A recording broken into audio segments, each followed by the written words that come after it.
Give you an example. If you send a WhatsApp to somebody and you see them online and they don't reply to you within a few seconds, what happens? You start to think, why haven't they replied? Why they're not speaking? Why they're not engaging me? Why? Where's patience gone? I'll give you an example. The scholars have said, if you go to somebody's house and you knock the door, you should knock it 3 times because that's the sunnah.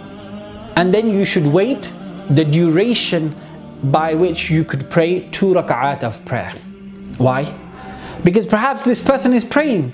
Perhaps this person is engaged in something very important that they can't leave. So you give them some time. Don't just knock the door and walk off and think, oh, I went to so-and-so's house and they didn't open the door to me.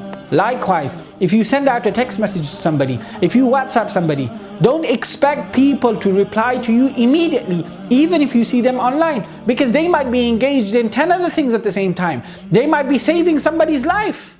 They might be in a life and death situation themselves. And then you're blowing a fuse. Why?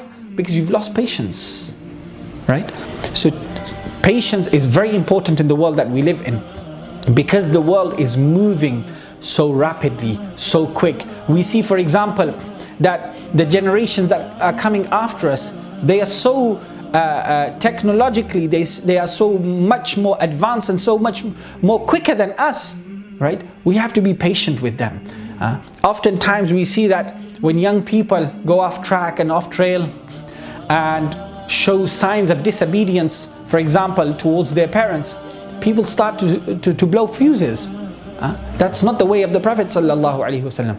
The Prophet sallallahu alaihi wasallam was the most patient of people with the most worst of people, sallallahu alaihi wasallam.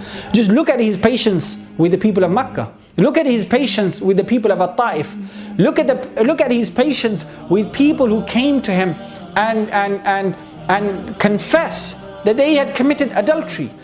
People who were brought forth to him and they had drank alcohol. Look at his patience with all these types of people, how his mercy poured out to them much more than anybody else. Why? Because he knew that these people are in need of more help than anybody else. And this is what we have to adorn ourselves and our hearts with, is patience. That if we see situations that we're not pleased with, we're not happy with, right, then we shouldn't blow a fuse. We shouldn't react in a bad way. We should be calm, collective. We should think that perhaps there's another way of doing things. Perhaps if this doesn't match my taste buds, it might match somebody else's taste buds. It might suit somebody else.